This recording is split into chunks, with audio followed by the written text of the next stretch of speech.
नमस्कार, मैं हूं आपके साथ मोनिका गुप्ता और आप देख रहे हैं हर खबर हरियाणा। बुलेटिन की शुरुआत करेंगे खास खबर के साथ।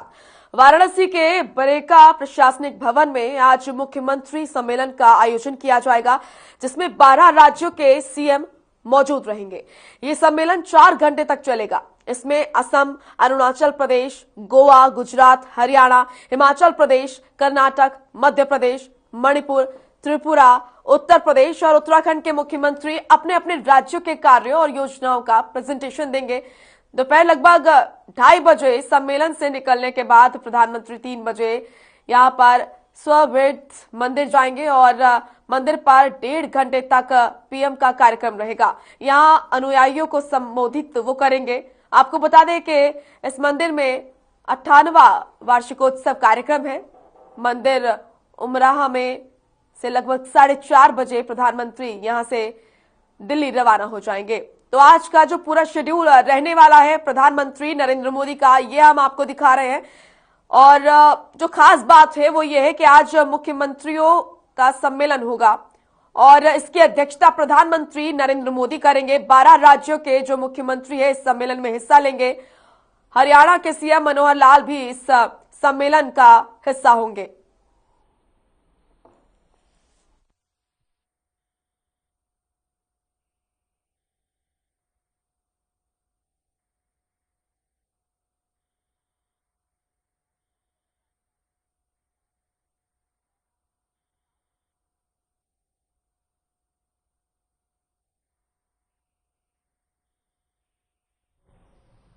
तो हमारे साथ एग्जीक्यूटिव एडिटर आशीष अग्रवाल जुड़ चुके हैं। आशीष जी, आज जो पूरा शेड्यूल है वाराणसी में प्रधानमंत्री नरेंद्र मोदी का, ये तो हमने बताया ही, लेकिन खास बात यह है कि मुख्यमंत्रियों का जो सम्मेलन है वो आखिर क्यों किया जा रहा है, क्या उद्देश्य इस सम्मेलन का रहने वाला है?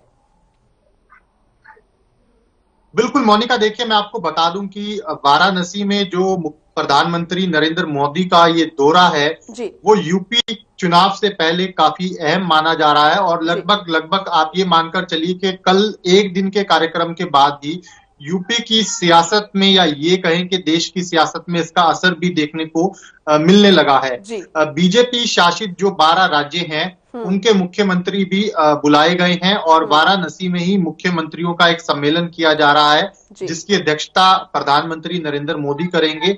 और सभी राज्यों के मुख्यमंत्रियों के साथ 1 to 1 जो प्रधानमंत्री नरेंद्र मोदी हैं वो बात कर सकते हैं अपने संबोधन के अलावा। हालांकि इसमें कई जो राज्यों से जुड़े हुए अहम मुद्दे हैं वो चर्चा का विषय रह सकते हैं, लेकिन क्योंकि इस वक्त जो अगर हम देश में बात करें कि कल ही किसान आंदोलन समाप्त हुआ है, किसानों ने घर वापसी की है, सबसे बड़ा मुद्दा जो है वो चर्चा का विषय ये भी रह सकता है। उसके साथ जिस तरह से कांग्रेस ने अपनी जयपुर रैली के दौरान हिंदू और हिंदू तत्व का मुद्दा उठाया है, उसके ऊपर भी हो सकता है कि इस पर कुछ मंथन हो जाए। और इसके अलावा अगर हम बात करें तो यूपी में जो जुड़े हुए बड़े मुद्दे हैं यूपी से जुड़े हुए, उनके ऊपर भी यहाँ पर चर्चा देखने को मिल सकती है। हालांकि कल जो हरियाणा के मुख्यमंत्री मनोहर लाल हैं वो कल ही वाराणसी पहुंच गए थे और देर शाम 80 घाट पर प्रधानमंत्री के साथ आरती करते हुए भी नजर आए थे। और उसके अलावा खुद मुख्यमंत्री ने बतौर एक पत्रकार की तरह पूरे दृश्य को अपने कैमरे में कैद करके जो है वो साझा किया था। यानी कि कुल मिलाकर के अगर हम कहें कि जो मुख्यमंत्री हैं, चाहे वो हरियाणा के हैं या दूसरे राज्यों के हैं, उनमें भी काफी उत्साह देखने को मिल रहा है, क्योंकि ये पहली बार है कि इस तरह का। बिल्कुल आशीष जी, सिर्फ देश की नहीं बल्कि कई ऐसे बाहर के देश हैं, विदेशों से भी यहाँ पर देखा जा रहा है कि नजरें प्रधानमंत्री के इस दौरे पर है सभी की। तो यानी कि कुल मिलाकर आगामी चुनावों को लेकर ये जो सम्मेलन है मुख्यमंत्रियों का, ये काफी महत्वपूर्ण माना जा रहा है। जैसा कि आपने बताया कि काफी असर भी इस दौरे का देखा जा रहा है, क्योंकि सिर्फ देश की ही निगाहें नहीं है इस दौरे पर, विदेश की भी निगाहें हैं। तो ऐसे में महत्वपूर्ण है ये दौरा प्रधानमंत्री नरेंद्र मोदी का। इस सम्मेलन में 9 राज्यों के उप मुख्यमंत्री भी शामिल होंगे। आशीष जी,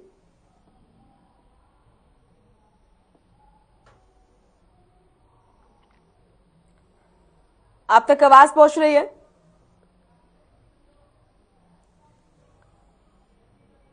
चलिए, संपर्क हमारा नहीं हो पा रहा है। फिलहाल आपको ये महत्वपूर्ण जानकारी दे रहे हैं कि प्रधानमंत्री नरेंद्र मोदी वाराणसी में हैं। लगातार उनके कार्यक्रम क्या कुछ रहने वाले हैं और क्या कुछ कार्यक्रम अभी तक रहे हैं, यह आपको सीधा जानकारी हम दे रहे हैं।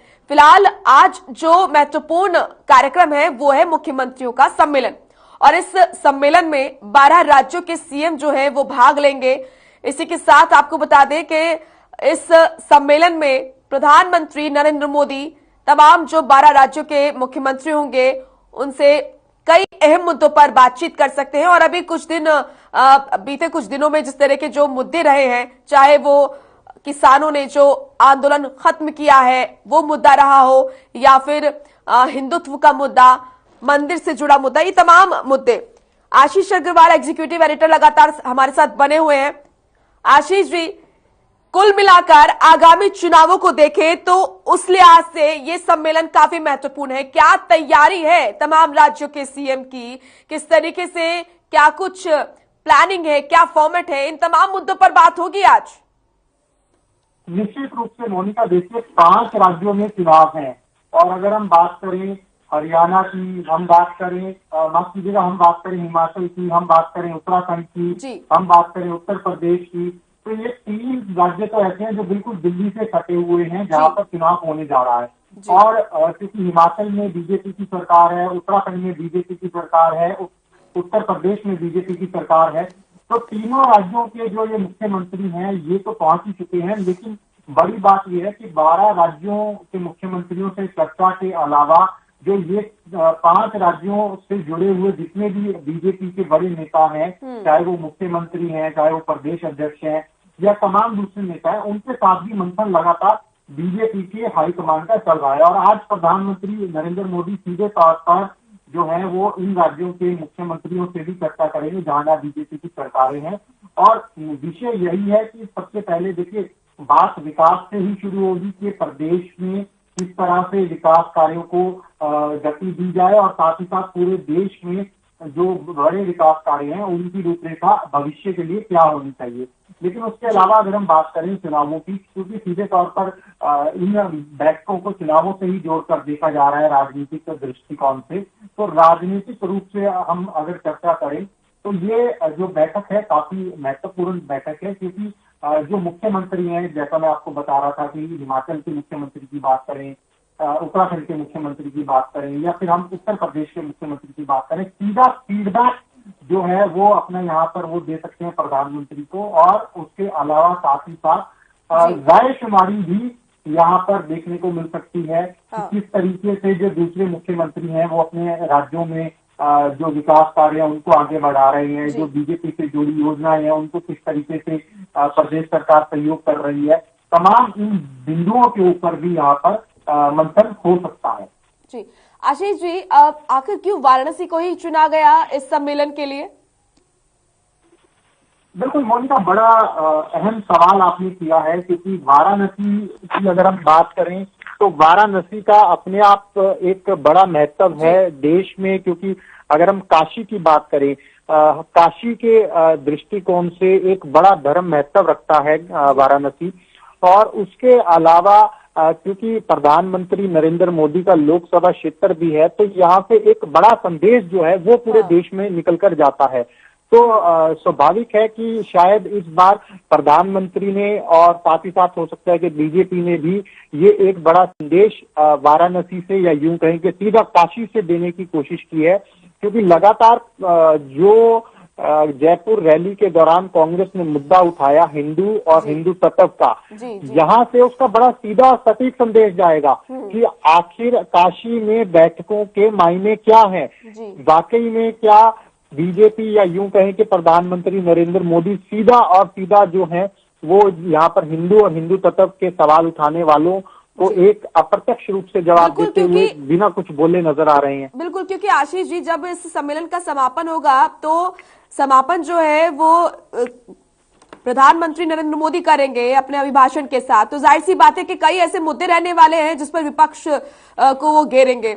और साथ ही अगर बात करें हरियाणा की, जैसा कि आपने बताया कि तमाम जो मुख्यमंत्री हैं 12 राज्यों के, वो अहम मुद्दों पर अपनी बात रखेंगे। तो हरियाणा की अगर हम बात करते हैं तो क्या कुछ अहम मुद्दे रह सकते हैं जिस पर प्रधानमंत्री नरेंद्र मोदी जानना चाहेंगे, और सीएम मनोहर लाल की क्या कुछ तैयारियां है, क्या मुद्दे वो रखेंगे प्रधानमंत्री के सामने, क्या कुछ जानकारी? मोनिका, देखिए, अगर हम हरियाणा की बात करें तो हरियाणा की कई बड़ी ऐसी योजनाएं हैं जिनको प्रधानमंत्री नरेंद्र मोदी ने खुद एप्रिशिएट किया है।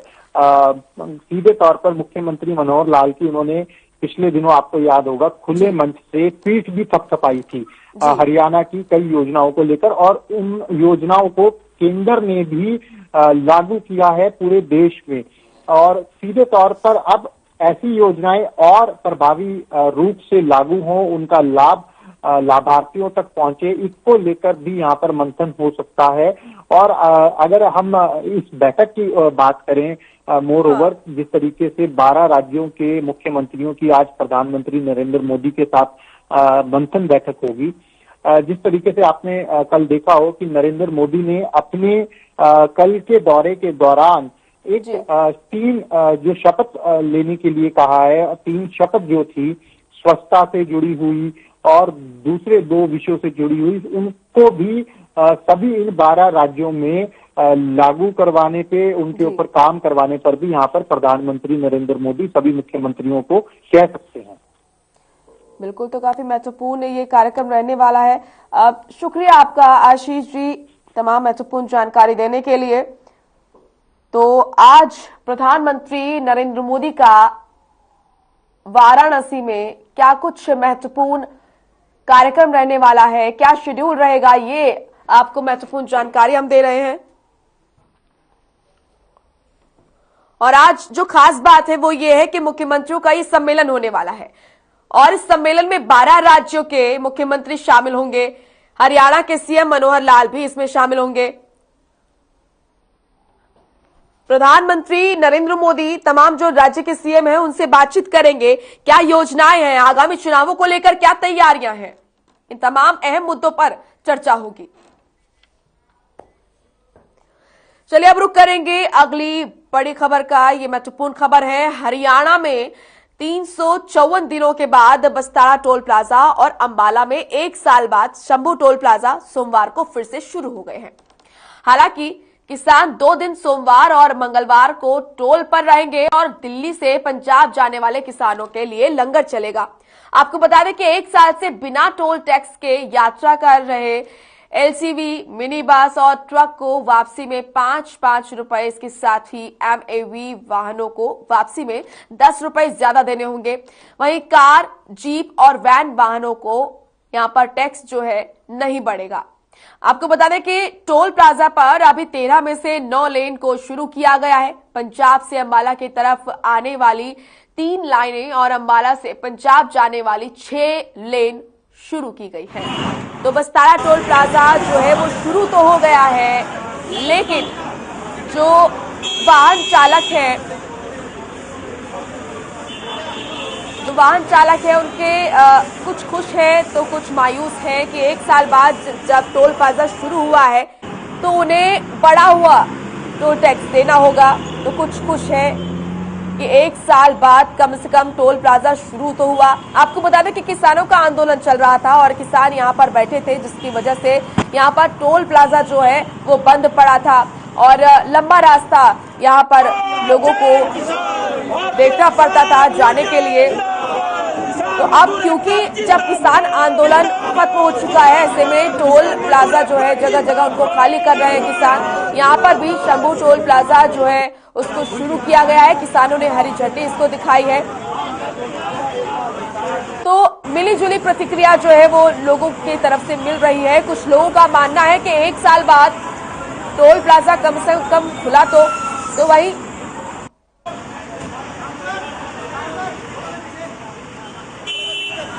वहीं आपको बता दें कि कुछ लोगों का कहना है कि अब क्योंकि बढ़ा हुआ टैक्स देना होगा, टोल टैक्स देना होगा, तो इसीलिए उनके चेहरे पर मायूसी है। फिलहाल आपको बता दें कि अभी ये जो टोल प्लाजा है, शुरू नहीं हुआ है। किसान यहाँ पर मौजूद हैं और कुछ समय इसको लगेगा। लाजपत राय हमारे संवाददाता जुड़ चुके हैं ज्यादा जानकारी के साथ। लाजपत, क्या कुछ महत्वपूर्ण जानकारी मिल रही है, क्या कुछ अपडेट मिल रहा है? आपके माध्यम से मैं दर्शकों तक ये महत्वपूर्ण जानकारी पहुंचाना चाहूंगी, क्योंकि बहुत बड़ी संख्या में ऐसे लोग हैं जो कि शंभू टोल प्लाजा का रुख करते हैं, वहां से जाते हैं। जी बिल्कुल मोनिका, देखिए दिल्ली के नजदीक एनसीआर, सोनीपत और यूपी 3 स्टेट जुड़ती हैं, जहां पर 3 कृषि कानूनों को लेकर आंदोलन लंबे दौर तक दौड़ा। हाँ। और यहाँ पर जो जिस हाईवे पर मैं मौजूद हूँ, आप दिखा दूं कि यहाँ पर जो झोपड़ियां थी वो 10 किलोमीटर के जो दायरे में थी और जो काफी लंबा आंदोलन था। ये पूरा का पूरा हाईवे जहां तक आपको दिखाई दे रहा है, यहाँ पर झोपड़ियों की एक जो आशियाने थे किसानों के, वो लंबे दौर तक यहाँ पर करीब 1 साल तक यहाँ पर लगातार जो है हाईवे पर किसानों के आशियाने जारी थे। और लगातार जो आज बता दूं तो हाईवे जो है देश का सबसे बड़ा हाईवे है और सोनीपत का जितना भी एरिया था, जो जिला था, वो पूर्ण तरीके से रोड को साफ कर दिया गया है, चलने के लिए व्यवस्था बना दी गई है। लेकिन अभी दिल्ली की तरफ से जो एंट्री है वो अभी नहीं खुल पाई है। पूर्ण तरीके से जो दीवार थी वो तोड़ दी गई है, बैरिकेड लगाए गए थे वो तोड़ दिए गए हैं, लेकिन अभी तक गाड़ियों का जो आना जाना वो अभी तक नहीं मिला है। क्योंकि जब तक एनएचआई और अधिकारी और सेंटर जो तीनों स्टेट जो है वो जुड़कर बैठकर बातचीत करेंगे बेंच पर, तभी गाड़ियों दिल्ली की तरफ जा पाएंगी। लेकिन अभी तक जो है दिल्ली की एंट्री जो है इधर उधर से ही थी। लेकिन अब दिल्ली का जो सफर था, जो लोग ये सोचते थे कि दिल्ली दूर है, अब दिल्ली बहुत नजदीक है। क्योंकि दिल्ली नजदीक इसलिए कि जिला सोनीपत के जो व्यक्ति हैं उनके लिए काफी बड़ी दिक्कत थी, क्योंकि जो दिल्ली आना जाना ये व्यापारी या काफी ऐसी दिक्कतें रहती थी। जो दिल्ली से व्यापार था वो ठप हो चुका था, आम नागरिक जो परेशान हो चुका था, जिनकी रोजी रोटी के लिए जो भटकते थे, जो छोटे मजदूर थे, जिनकी दुकानें थी, जो दिल्ली से दूरी मानते थे, उनके लिए जो व्यवस्था बनाई जा रही है। लेकिन अब जो है पटड़ी कहीं ना कहीं लगता है कि बहुत जल्दी ही गति से दौड़ेगी। क्योंकि आपको बता दें कि जो 1 साल तक किसान आंदोलन चला उससे काफी देश प्रभावित जरूर हुआ है, लेकिन किसान आंदोलन में जो यहाँ का एरिया है, जो सोनीपत का कुंडली औद्योगिक क्षेत्र है, वो भी काफी फैक्ट्रियां यहाँ पर प्रभावित हुई थी, जो यहाँ से पलायन कर चली गई थी। लेकिन अब पूर्ण तरीके से अब प्रशासन ने पूरी तैयारी करवा दी है। कल डीसी के साथ पूरा जिला सोनीपत का जो प्रशासन था, जो एनएचआई थी या एसपी थे, उन्होंने दौरा किया और हाईवे को खुलवाया।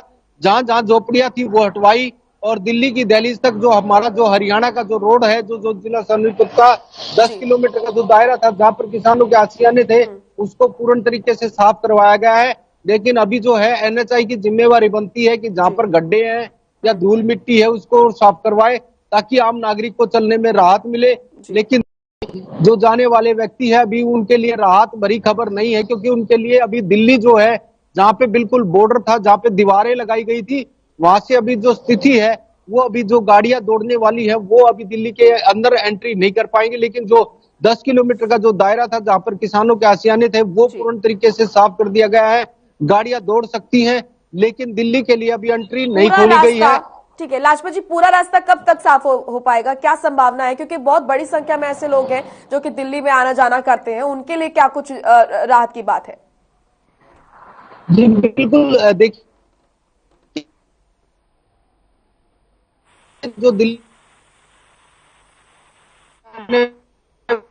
व्यक्ति है, दिल्ली जो जाने जिनको दिल्ली जाना आना था, जो कम से कम 60% जो लोग हैं, जो व्यापारी हैं या ड्यूटी वाले व्यक्ति हैं, जो दिल्ली जाने वाले व्यक्ति थे, उनको राहत मिल सकती है। क्योंकि अभी जो है इस हाईवे का भी जो पूर्ण तरीके से अगर कहा जाए, जो गाड़ियां दौड़ने वाली अगर स्थिति बता जाए, तो 10 किलोमीटर का जुड़ा जहां पर किसानों का आशियाने थे, इस पर जो है अभी काम भी बाकी है, काम भी होना है, तो चौड़ा होना है। इसमें काफी बड़ी लाइन बननी है, क्योंकि 12 लाइन का ये रोड है और अभी जो है करीब 1 साल जो है लेट हुआ है, उसका काम भी अभी बाकी है। अभी पूर्ण तरीके से अभी इस पर गाड़ियां जरूर दौड़ पाएंगी, लेकिन अभी एनएचआई इसका दौरा करेगा कि कितनी लाइनें इस पर छोड़नी है, कितना काम इस पर चलना है। क्योंकि जाम की स्थिति जरूर बनेगी, क्योंकि जाम की स्थिति इसलिए कि दिल्ली जाने वाले व्यक्तियों के लिए ये रोड जो है अभी बाधित है, क्योंकि अभी इस पर काम भी होना है और ये जो रोड भी कुछ चौड़ा होना है, तो इसलिए भी जाम की स्थिति जरूर बनेगी।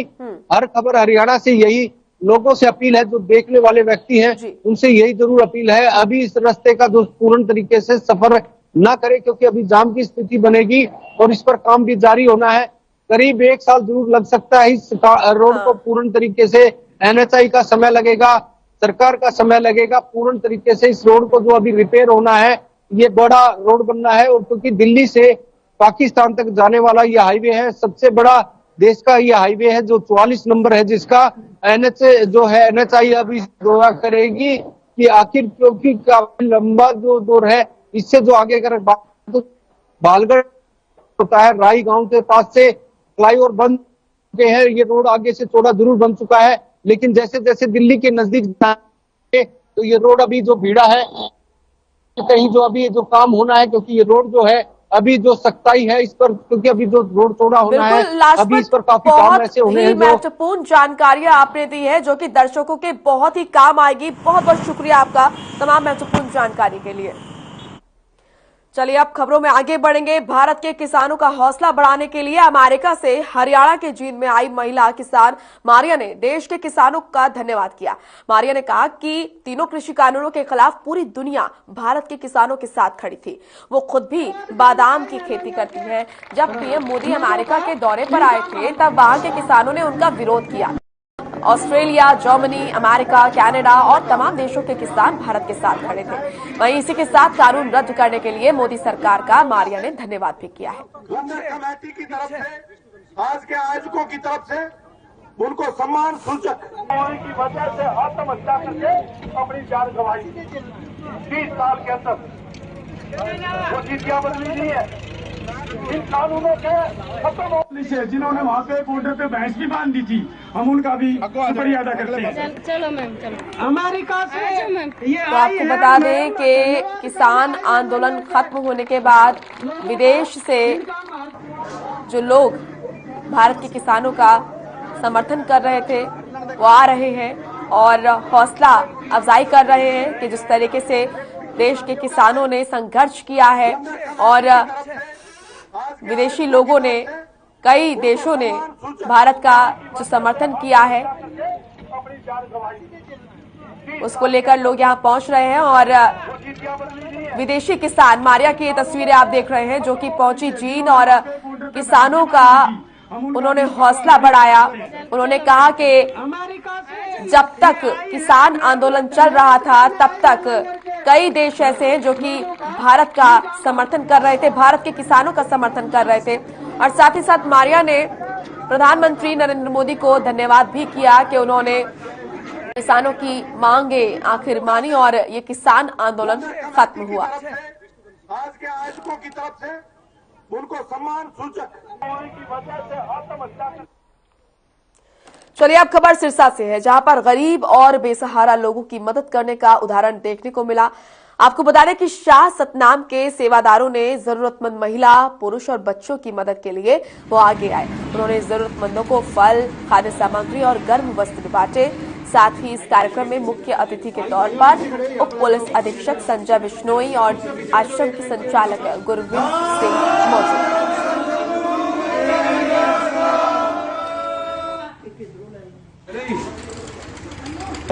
दिसंबर महीने में करती है साथ संगत। इस महीने में परम पिता को मानता सेवा का बढ़ाई। मैं सबसे पहले तो ग्रीनेस जो फोर्स है बाबा डेरा की जो है, उसमें जितने भी हमारे जेंट्स और महिला है, इन्होंने अपनी नेक कमाई से उसमें कुछ पैसा बचा के और ये पर मंथ लोगों की सेवा कर रहे हैं। मैं इनका बहुत बहुत धन्यवाद करता हूँ। जो अपनी मतलब जो गरीब लोग हैं या अनाथ बच्चे हैं, उनको अपनी ये कमाई नेक कमाई से इनको कुछ फ्रूट वगैरह या कपड़े सर्दियों के टाइम में ये इनकी सेवा करते हैं। इनके बहुत बहुत धन्यवाद करता हूँ।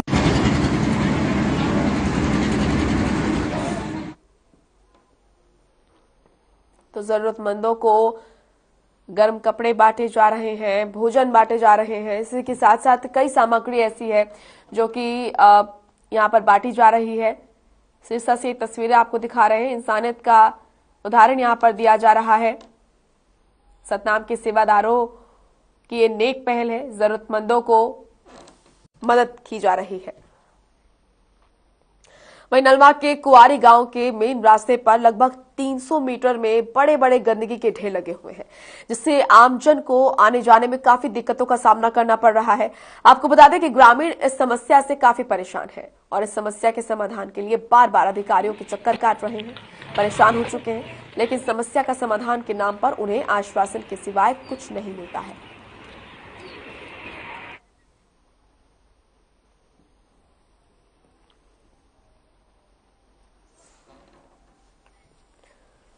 रतिया से एक खबर, जहां पर गांव भीरनवाना के रहने वाले 35 साल के बलजीत सिंह ने आत्महत्या करने से पहले एक वीडियो बनाया।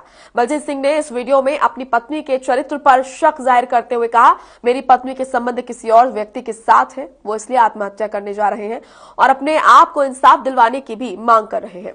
वहीं बलजीत सिंह ने अपने ससुराल पक्ष के लोगों को अपनी मौत का जिम्मेदार बताया। वहीं वीडियो मिलने के बाद पुलिस बलजीत सिंह की तलाश में जुटी है। बलजीत सिंह का शव मिलने के बाद ही आत्महत्या की पुष्टि हो पाएगी। बलजीत सिंह अपनी आत्महत्या करन चल लिया। मेरी आत्महत्या के जिम्मेवार मेरा साला कुलविंदर, जसवंत, मेरा सोहरा दिलीप, मेरी घरवाली बिमला रानी ते बूटा ढाणी वाला तेजा सरपंच दी ढाणी वाला बरडाने तो मेरी जनानी दे किसी नाल गलत संबंध है सी। इस कारण मैं कोर्ट पुलिस थाने च हार चुकिया तो मैं अपनी आत्महत्या करन चलिया। इन्हां दे सारे जिम्मेवार हैं। मेरा वीर शेयर अते लाइक जरूर करो। और वहीं करनाल में नशे में धुत सब इंस्पेक्टर की गाड़ी से 2 एक्सीडेंट होने का मामला सामने आया है। दरअसल पीड़ित गाड़ी चालक ने बताया कि वो बस्ताड़ा टोल पर टैक्स पे करने के लिए खड़े थे, तभी पीछे से आई गाड़ी ने टक्कर मार दी और गाड़ी चालक गाड़ी लेकर वहां से फरार हो गए। जिसके बाद डायल 112 और मधुबन थाना पुलिस मौके पर पहुंची और आरोपी को मेडिकल के लिए ले जाया गया। वहीं जब पुलिस ने टक्कर मारने वाली गाड़ी की तलाश की तो मधुबन पुल क्रॉस करने के बाद उन्हें डिवाइडर पर एक बाइक सवार सड़क पर पड़ा मिला, जिसने बताया कि एक चालक उसे टक्कर मारकर फरार हो गया। जिसके बाद थोड़ी दूर पर एक्सीडेंट करने वाली गाड़ी खड़ी मिली, जिसे कब्जे में ले लिया गया। फिलहाल पुलिस मामले की जांच कर रही है।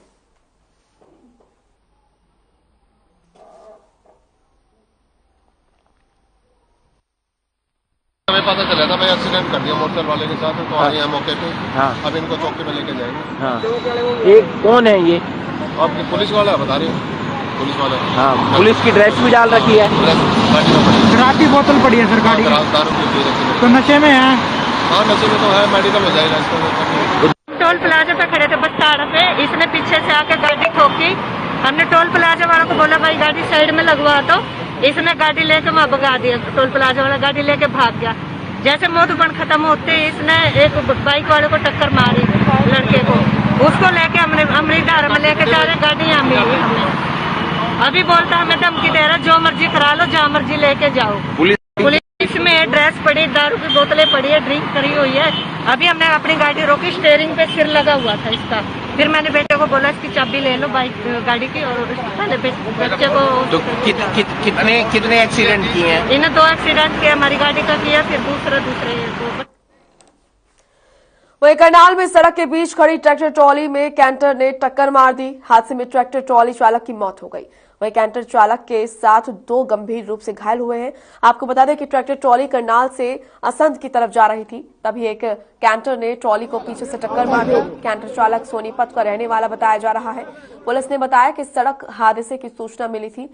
वहीं मौके पर कैंटर से में देशी शराब भरी मिली। अभी तक एक के मरने की सूचना है, 2 गंभीर घायल बताए जा रहे हैं।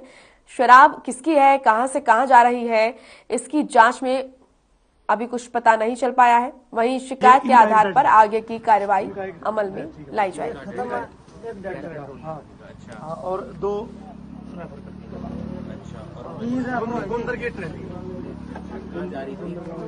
ये मतलब मिट्टी ले जा रहे होंगे अपने नॉर्मल, लेकिन तेल खत्म हो गया। मोटरसाइकिल लेके तेल ले आए 3 बार। चलिए फिलहाल इस बुलेटिन में इतना ही। आप देखते रहिए हर खबर हरियाणा। नमस्कार।